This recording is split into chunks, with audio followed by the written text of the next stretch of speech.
Friends, आज मैं आप सभी के बीच एक ऐसी कहानी लेकर आई हूँ जिसे सुनने के बाद आपको भी अपनी किस्मत पर कभी न कभी सोचना पड़ ही जाएगा। आज की कहानी में एक लड़का है जो कि बेचारा गरीबी से उभरने के लिए अपने परिवार वालों को छोड़कर देश से बाहर जाता है और 5-6 महीने तक वहाँ काम करने के बाद भी उसे वहाँ से कुछ हासिल नहीं होता है। जब वह बेचारा बहुत सारी मुसीबतों का सामना करते हुए किसी प्रकार अपना जान बचाकर अपने देश यानी कि हिंदुस्तान लौट कर आता है, जैसे ही वह अपने घर परिवार में पहुंचता है, उसके परिवार वाले उसकी 13वीं की तैयारी कर चुके थे। Hello friends, welcome back to my YouTube channel संगीता.रिंकू जी में आप सभी का फिर से एक बार स्वागत है। और आज मैं फिर से आप सभी के बीच एक नई और सच्ची घटना के साथ हाजिर हूँ। तो फ्रेंड्स, आज की कहानी शुरू करें उससे पहले अगर आप हमारे चैनल पर नए हैं तो प्लीज़ हमारे चैनल को सब्सक्राइब कर दीजिए और वीडियो पसंद आए तो लाइक कमेंट ज़रूर कीजिएगा।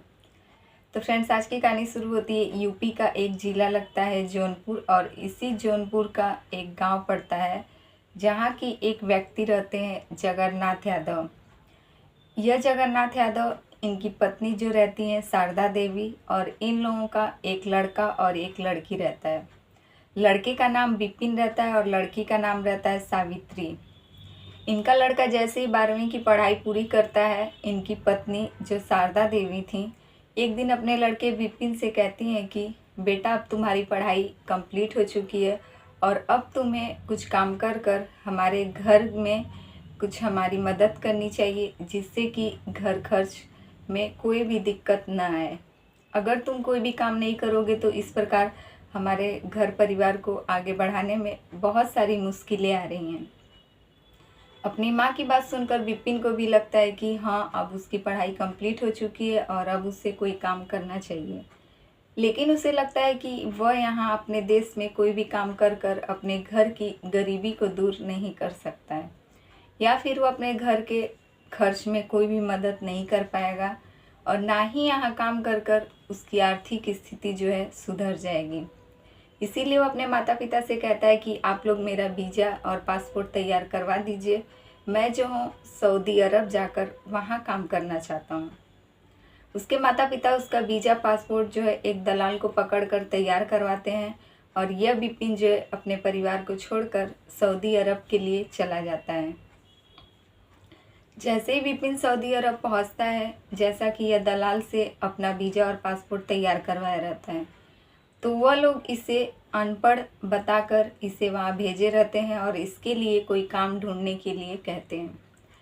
यह विपिन जैसे ही वहाँ पहुँचता है, इसे काम के बदले गाय भैंस बकरियाँ और जो कि वहाँ ऊँट बहुत ज़्यादा रहता है, तो इसे उन सबको यानी कि भेड़ बकरी और ऊँट सबको जो है हर रोज़ चराने ले जाना पड़ता था और यही काम विपिन को मिला था।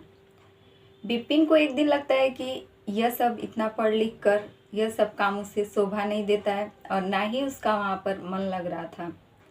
तभी विपिन आने की कोशिश करता है और अपने मालिक से कहता है कि वह अब अपने घर वापस जाना चाहता है। इस बात पर उसके मालिक उसे बहुत ही ज़्यादा मारते पीटते हैं और उससे कहते हैं कि तुम्हें चुपचाप यहीं पर काम करना पड़ेगा और यहीं रहना होगा।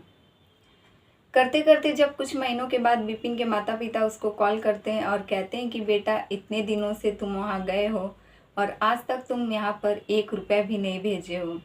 आखिर इस प्रकार हमारा घर परिवार कैसे चलेगा। जैसे ही विपिन अपने मालिक के पास पहुँचता है और अपनी पगार यानी कि जो भी वह काम करता था उसका पैसे की बात जब वो अपने मालिक से करता है, तो वह उसे बहुत ही ज़्यादा मारते पीटते हैं और उसे बहुत ही ज़्यादा टॉर्चर करते हैं। वह लोग कहते हैं कि अपना मुंह बंद कर कर यहीं काम करो, अगर तुम पैसे की बात करोगे तो तुम्हें तुम्हारे देश वापस जिंदा नहीं भेजा जाएगा। यही सब से विपिन जो है बहुत परेशान रहने लगा था और देखते देखते 5-6 महीने गुजर जाते हैं। उसे सिर्फ वहाँ पर भेड़ बकरी और ऊँट को चराना रहता था और उसे 2 वक्त का खाना मिलता था।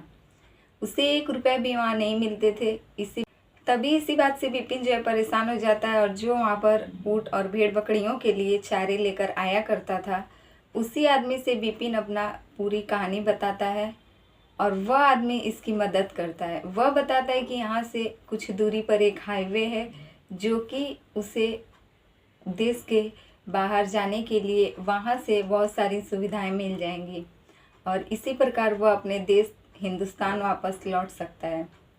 वह पूरी रात बिना निडर एक दिन हिम्मत कर रात को घर से बाहर निकल जाता है और पूरी रात चलते चलते उसी बॉर्डर के पास पहुंच जाता है, जहां से उसे कुछ महाराष्ट्र के आदमी मिल जाते हैं जो कि हिंदुस्तानी थे। वह लोग हिंदुस्तानी होने के कारण बिपिन की बहुत मदद करते हैं और बिपिन जो है उन्हीं की मदद से अपने देश वापस फ्लाइट पकड़कर आ जाता है। जैसे ही वह अपने देश फ्लाइट से उतरता है और ट्रेन के माध्यम से जौनपुर जाकर अपने गांव पहुंचता है, वह देखता है कि उसके घर पर जो है किसी की 13वीं की तैयारियां चल रही थी। तभी वह अपने माँ से पूछता है और अपने पिता से कि आखिर यहाँ पर किसकी 13वीं हो रही है। इस बात से उसके माता पिता दोनों की नज़रें झुक जाती हैं और वह लोग कहते हैं कि यह 13वीं तुम्हारी ही है। सभी गांव वाले आस पड़ोस के लोग सब लोग बिपिन को देखकर चौंक जाते हैं, लेकिन उसके माता पिता जो है शर्मिंदगी से उनकी नज़रें झुक जाती हैं। तभी उनके बेटे बिपिन के पूछने पर उसके माता पिता कहते हैं कि बेटा, तुम्हारा इतने दिनों से कोई भी फ़ोन कॉल या कोई भी खोज खबर नहीं था। हमने तुम्हारे वहाँ पर रहने वाले आसपास के लोगों को कॉल किया और तुम्हारे बारे में पता करने की बहुत कोशिश की। तभी उन लोगों ने बताया कि बिपिन जो है यहाँ से चला गया है, लगता है उसे किसी ने मार पीट कर फेंक दिया हो और वह अभी इस दुनिया में नहीं है। यही सब सुनकर हम लोगों ने तुम्हारी 13वीं का आज इंतज़ाम किया था और आज तुम्हारी 13वीं के चक्कर में हम लोग इतने ज़्यादा घर पर यह सब काम फैला कर रखे हैं।